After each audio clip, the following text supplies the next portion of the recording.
నమస్తే, welcome to hit TV. నేను ప్రహర్షిని. మరి సొసైటీలో జరుగుతున్న బర్నింగ్ టాపిక్స్ గురించి ఇప్పుడు మనం మాట్లాడుకుందాం. మనతో పాటు సీనియర్ జర్నలిస్ట్ సురేష్ కొచ్చాడి గారు ఉన్నారు. వారిని అడిగి తెలుసుకుందాం. చాలా ముఖ్యమైన విషయాలు మనం ఇప్పుడు మాట్లాడుకోబోతున్నాం. నమస్కారం అండి సురేష్ గారు. సురేష్ గారు ఎలా ఉన్నారు? బాగున్నాను. Very good. చాలా చాలా విషయాలు మన సొసైటీలో జరుగుతున్నాయి. ప్రతి ఒక్కరూ వాటి గురించి ఆలోచిస్తున్నారు. సో ఎస్పెషల్లీ పాక్ విషయానికి వచ్చేసరికి రక్షణ మంత్రికి పూర్తి బాధ్యతలు పాక్ ప్రభుత్వం అప్పగించడం జరిగింది. రాజదండాన్ని కూడా ఆయనకి ఇచ్చేశారు. పూర్తి పవర్స్ ఇచ్చేసినట్టుగా మొన్న ఒక మీడియా ప్రెస్ మీట్లో విన్నాం మనము. అయితే ఇప్పుడు వాళ్ళు సైనిక చర్యలకు పాల్పడుతూ ఎక్సర్సైజ్లు అవి చేస్తూ యుద్ధానికి వాళ్ళు సిద్ధపడుతూ భారత్ ఎనీ టైం మా మీద యుద్ధం ప్రకటించే అవకాశం ఉంది, సో మేము ఈ రకంగా సిద్ధపడుతున్నామని చెబుతున్నారు. ఇది ఎంతవరకు కరెక్ట్ అంటారు? అలాగే రుద్రాన్ని ఒకటి వినడం జరిగింది. ఏంటి మన ఇండియన్ ఆర్మీ ఏం స్టెప్ తీసుకుంటుంది? ఈ రుద్ర వల్ల ఎలాంటి బెనిఫిట్స్ ఉన్నాయి మనకి? రుద్ర గురించి చెప్పండి.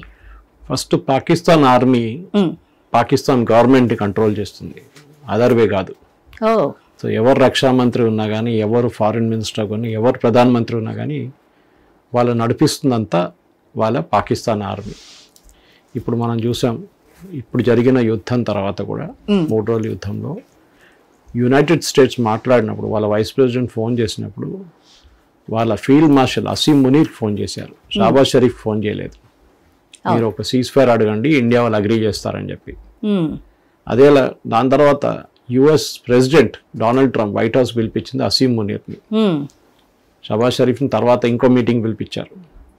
ఆలోచించాం, ఇంపార్టెంట్. వాళ్ళకి తెలుసు పాకిస్తాన్ ఎవరు నడిపిస్తారని. పాకిస్తాన్లో ఎప్పుడు అంటారు Pakistan is run by Allah and army అని. అది ట్రూ.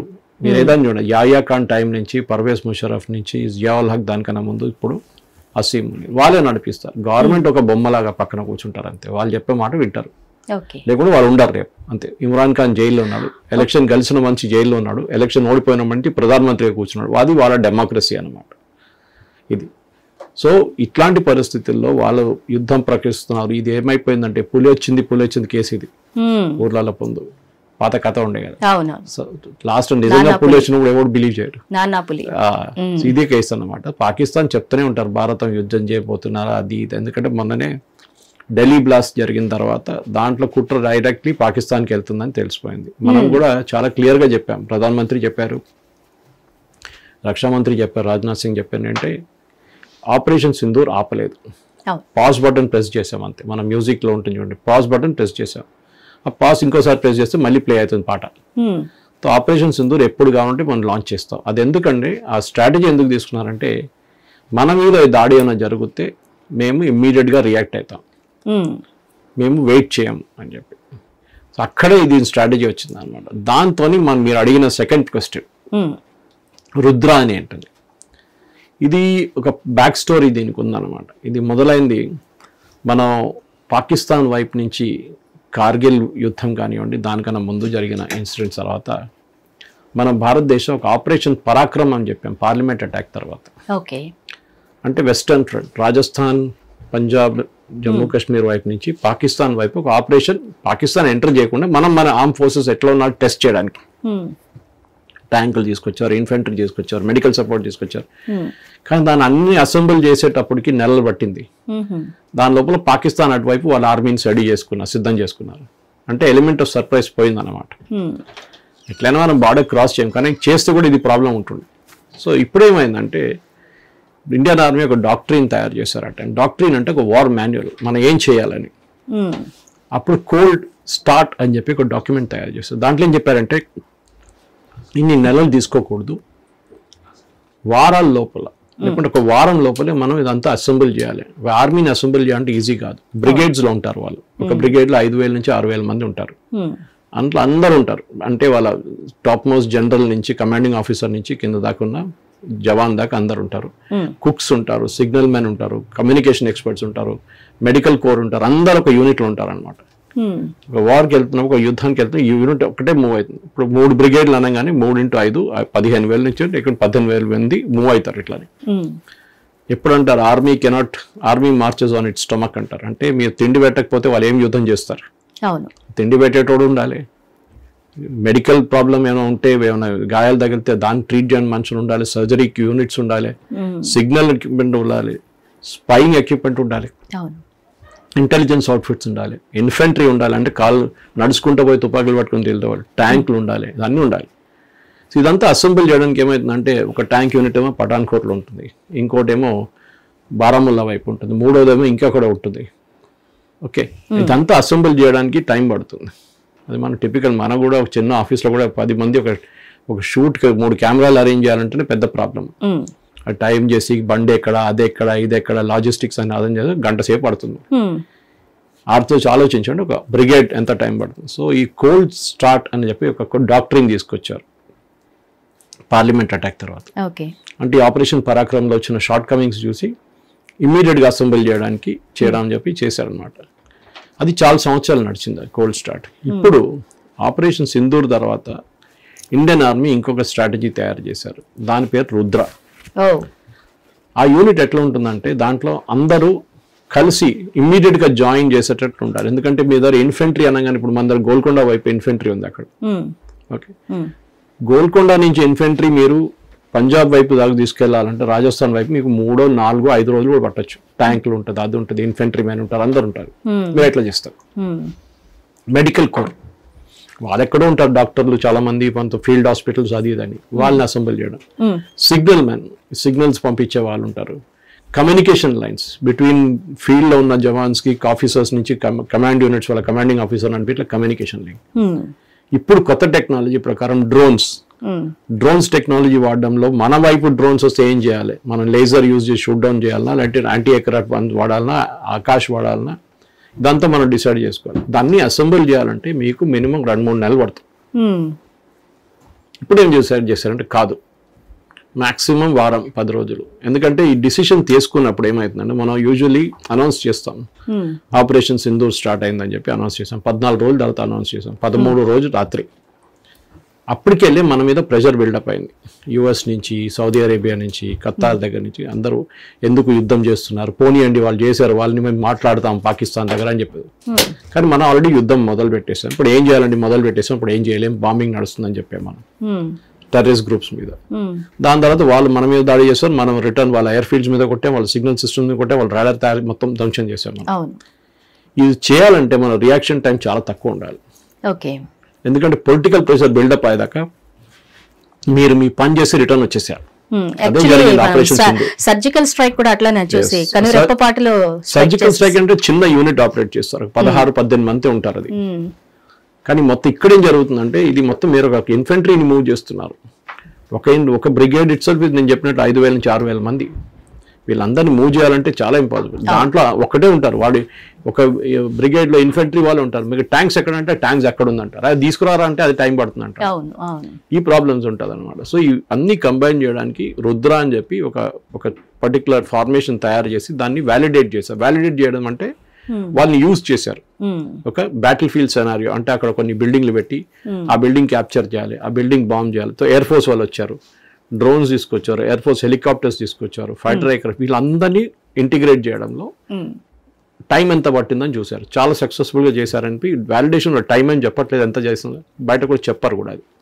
కానీ ఇప్పుడు 2 బ్రిగేడ్లు తయారైందని చెప్తున్నారు. ఒక లద్దాఖ్ వైపు ఒకటి ఉంది చైనా దగ్గర, ఇంకోటి వైపు సిక్కిం, అది కూడా చైనా వ్యతిరేకంగా వైపు పెట్టారు. పాకిస్తాన్ దగ్గర మనం ఏం పెట్టని చెప్పట్లేదు, బహుశా ఇంకా 2-3 బ్రిగేడ్లు తయారైతుంది, అది పాకిస్తాన్ వైపు ఉండొచ్చు అని చెప్తున్నారు. ఒకటేమో కాంబినేషన్ చేయడానికి ఒక కొత్త స్ట్రాటజీ. ఎప్పుడు వార్ డాక్ట్రిన్స్ నడుస్తూనే ఉంటాయి, ఎందుకంటే రష్యా యుక్రెయిన్ వార్ తర్వాత అందరికి అర్థమైపోయింది ట్రెడిషనల్ వార్ నడవదు ఎప్పుడైనా, టెక్నాలజీ మీద ఉంటుంది యాక్సెంట్ అంతా.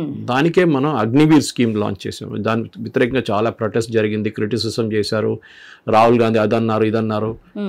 కానీ ఏం చేస్తారంటే ఇప్పుడు వరల్డ్ వైడ్ ఆర్మీ అంతా యంగ్ అవుతున్నారు. ఇప్పుడు మన దగ్గర మీరు ఒక 40 సంవత్సరాల ముసలాయన చెప్పలేము, మిడ్ ఏజ్డ్ పర్సన్, ఆయన ఒక జీసీఓ లెవెల్ ఉంటారు, జవాన్ లెవెల్ నుంచి ప్రమోట్ అయ్యి వచ్చేదాకా.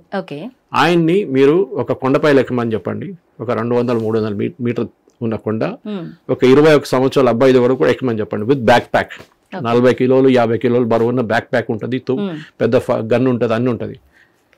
ఎవరు ఫస్ట్ వెళ్తారు అక్కడికి? 21 years boy. ఎగ్జాక్ట్లీ. సో ఆర్మీని యంగ్గా ఉంచుకోవాలి ఎప్పుడు మనం. ఇంకో అడ్వాంటేజ్ అంటే యంగ్స్టర్స్కి టెక్నాలజీ అంటే చాలా ఇష్టం.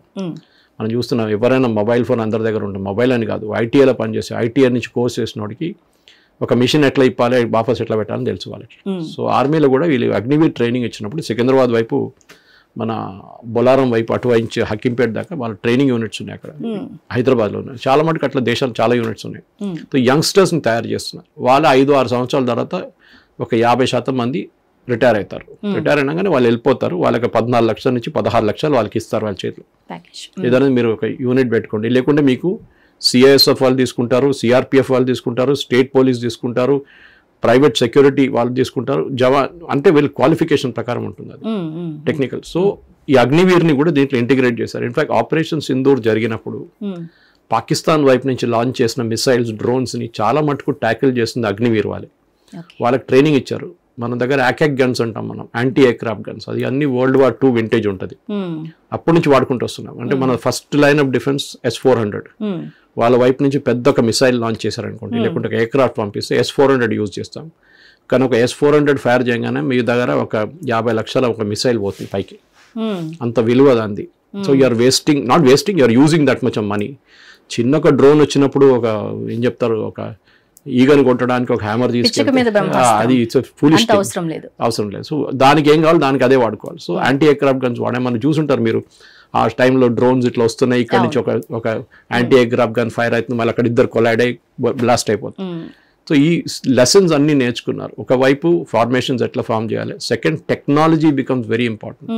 రష్యా యుక్రెయిన్ వార్లో డ్రోన్స్ వాడారు. మీరు ఎవరు పెద్ద పెద్ద ఆర్మీ ఇక్కడ నుంచి ఎక్కడ మూమెంట్, ఎక్కడి నుంచి ఇక్కడ మూమెంట్ ఏం చూడలేదు. డ్రోన్స్ వాడుతున్నారు, మిసైల్స్ వాడుతున్నారు. అది కాకుండా సైబర్ వార్ఫేర్, అదే కొత్తగా వార్ఫేర్. అది మీకు ఒక ఎగ్జాంపుల్ ఇవ్వాలంటే ఇరాన్ వాళ్ళ ఎలక్ట్రిసిటీ నెట్వర్క్ని ఇజ్రాయెల్ వాళ్ళు కంప్లీట్గా డిసేబుల్ చేసేసారు ఒకరోజు. ఎందుకంటే ఇప్పుడు అన్ని సాఫ్ట్వేర్ మీద నడుస్తుంది కదా మొత్తం. ఈ ఎలక్ట్రిసిటీ డిస్ట్రిబ్యూషన్ ఇప్పుడు ఎక్కడ కూర్చున్నాం మనం, ఇది ఎక్కడి నుంచి వస్తుంది? ఇది ఎక్కడో మన రామగుండం నుంచి ఎలక్ట్రిసిటీ తయారవుతుంది, లేకుంటే నాగార్జున సాగర్, శ్రీశైలం నుంచి హైడలో, లేకుంటే అక్కడి నుంచి థర్మల్ పవర్, లేకుంటే న్యూక్లియర్ పవర్ కైగా నుంచో ఎక్కడి నుంచి వస్తుంది. ఇదంతా ఒక సెంట్రల్ పాయింట్కి వచ్చి పవర్ గ్రిడ్ అని చెప్పి మన దగ్గర కంపెనీ ఉంది. వాళ్ళు పవర్ గ్రిడ్ తీసుకొని దాన్ని సిటీకి తీసుకొస్తారు. ఇప్పుడు మన gun rock bus sub station అని చెప్పి ఇక్కడ మన టుమల్గిరి దగ్గర చాలా పెద్ద సబ్ స్టేషన్, మా బోయిన్పల్లి దగ్గర it's one of the biggest distribution. అట్లనే సిటీలో చాలా పెద్ద పెద్ద ఉన్నాయి, అట్లనే అన్ని సిటీస్లో ఉన్నాయి. సో పవర్ గ్రిడ్ వాళ్ళు అది చూసుకుంటారు. అక్కడి నుంచి లోకల్ ట్రాన్స్మిషన్ కంపెనీస్ చూసుకుంటారు, ట్రాన్స్కో లాంటి వాళ్ళు. దీన్ని డిసేబుల్ చేయాలంటే ఇది అంతా సాఫ్ట్వేర్ మీద నడుస్తుంది. కరెంట్ అయితే వస్తుంటుంది, కానీ ఎవరు ఎక్కడ ట్రాన్స్మిట్ చేయాలి, ఎన్ని సైకిల్స్ కింద ఉండాలి అన్నీ ఉంటుంది. దీన్ని డిసేబుల్ చేయడం అంటే దాని లోపల సాఫ్ట్వేర్ని పంపిస్తారు వీళ్ళు, ఇజ్రాయెల్ లాంటి వాళ్ళు. దాన్ని మొత్తం డిసేబుల్. సో మీ వార్లో ఉన్నప్పుడు, ఒక యుద్ధంలో ఉన్నప్పుడు సడన్ గా మీ ఎలక్ట్రిసిటీ నెట్వర్క్ మొత్తం కట్ ఆఫ్ చేస్తే ఎట్లా అయిపోతుంది? మీరు ఏం చేయలేరు. ఆర్మీకి పని పక్కన పెట్టండి, ఈవెన్ నార్మల్ సివిలియన్ లైఫ్ ఆగిపోతుంది. నీళ్ళు దొరకదు, కరెంట్ ఉండదు, ఏముండదు. మీకు 3-4 రోజులు పడితే మీకు మొత్తం రీసెట్ చేసి రావడానికి. హాస్పిటల్స్ పనిచేయవు, వాళ్ళు ఎంతసేపు జనరేటర్ నడిపిస్తారు వాళ్ళు. సో ఇట్లాంటి సైబర్ వార్ఫేర్ ఇప్పుడు చాలా పెద్ద వార్ఫేర్ అయిపోయింది. మీ సిస్టమ్స్ డౌన్ చేయడం, మొన్న తెలంగాణ పోలీస్ వాళ్ళ వెబ్సైట్ని హ్యాక్ చేయడానికి ట్రై చేశారు ఎవరో. అట్లా చాలా నడుస్తూనే ఉంటారు రెగ్యులర్. జీమెయిల్ మీరు వినుంటారు, అప్పుడప్పుడు హ్యాక్ చేసి 1 మిలియన్ అకౌంట్స్ పోయింది, పాస్వర్డ్ పోయింది అంటారు యూజర్. సో సైబర్ వార్ఫేర్ కూడా. సో దానికి కావాల్సిన యంగ్స్టర్స్ మనకు కావాల్సి వస్తుంది, దాని నాలెడ్జ్ ఉన్న వాళ్ళు కాదు. సో ఫుట్ ఆర్మీ ఒకటి ఉంటుంది, ఇన్ఫెంట్రీ, ట్యాంక్స్ డివిజన్ ఉంటుంది, సైబర్ వార్ఫేర్ ఉంటుంది, మీరు చెప్పిన యాంటీ ఎయిర్క్రాఫ్ట్ హ్యాండిల్ చేసేటోళ్ళు, హెలికాప్టర్ గన్ షిప్స్ హ్యాండిల్ చేసేటోళ్ళు. కార్గిల్ టైంలో మనకు పెద్ద ప్రాబ్లం వచ్చింది.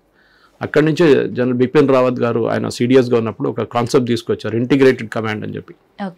అంటే ఎయిర్ ఫోర్స్, ఆర్మీ, నేవీ వీళ్ళు ముగ్గురు ఐసోలేషన్లో పనిచేస్తారు. ఆర్మీ వాడు ఏమంటాడు, నేను ఆ కమాండర్ దగ్గర నుంచి ఆర్డర్ తీసుకుంటాను, నేను ఎవరి దగ్గర తీసుకోను ఆర్డర్.